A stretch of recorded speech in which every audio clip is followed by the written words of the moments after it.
pneumatic tools,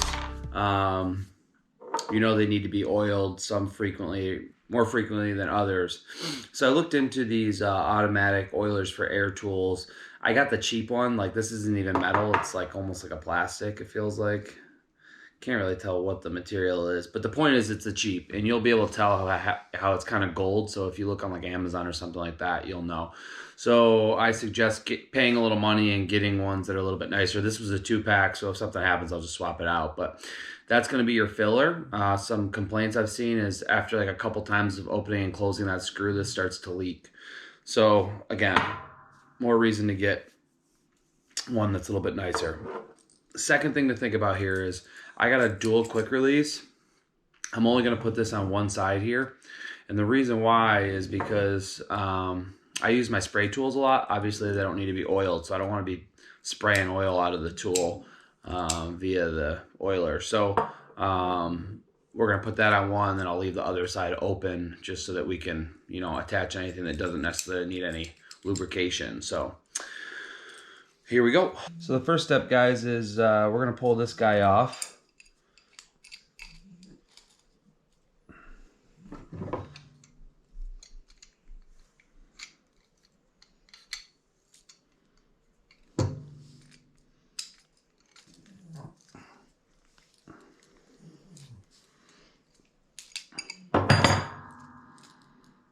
You're going to want to clean those threads out, obviously. I don't care if there's a little bit of a leak in there. I'll just throw one layer of Teflon over it. But if you're anal about it, put your Teflon tape on the way you're turning it in so that you're not loosening the tape.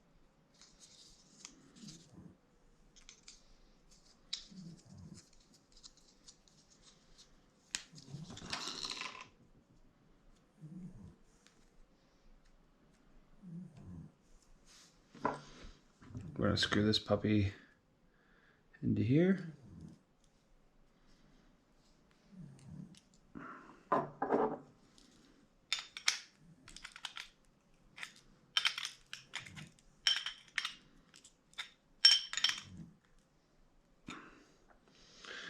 For those of you who care, this is an 18. And then again, it's just same process here. Obviously, make sure you're Teflon taping both of them.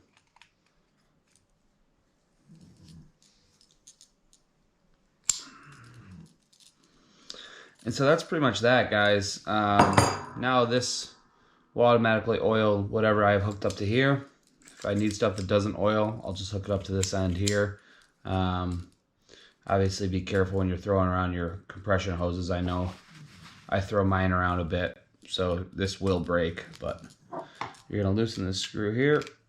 It's going to be your fill screw. Again, some of the cheaper ones will eventually leak, so keep that in mind when you're buying. Alright guys, so I have pneumatic air tool lubricant, the Lucas brand. So something sneaky here that you might not see in instructions or anything else like that is when you're going to fill it, if you just keep filling it through there, it's never gonna fill in all the way. You actually have to turn this piece. Another reason why I'm worried that it's plastic.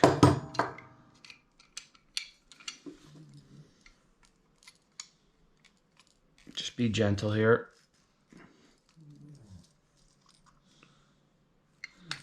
So you turn that piece a little bit, and if you notice, you can see that this is kind of loose. See how I can open it kind of a little bit there? So this is loose now on the unit. See that?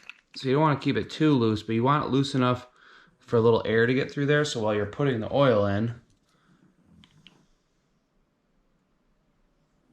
it goes through the hole instead of just sitting on top. So even there, it sat on top a little bit. So I'm going to loosen up a little bit more, and now it's going in. So it's a tedious process. I wish they would have made this hole a little bit bigger, but I'm going to tilt it up just a little bit in case any comes out of that O-ring there.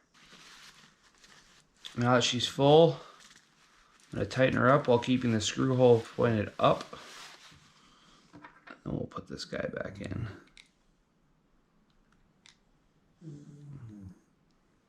somewhat messy here, guys, so have a towel handy like I have the paper towel. Now my hands are covered in oil too, so it's going to make this little screw fun here.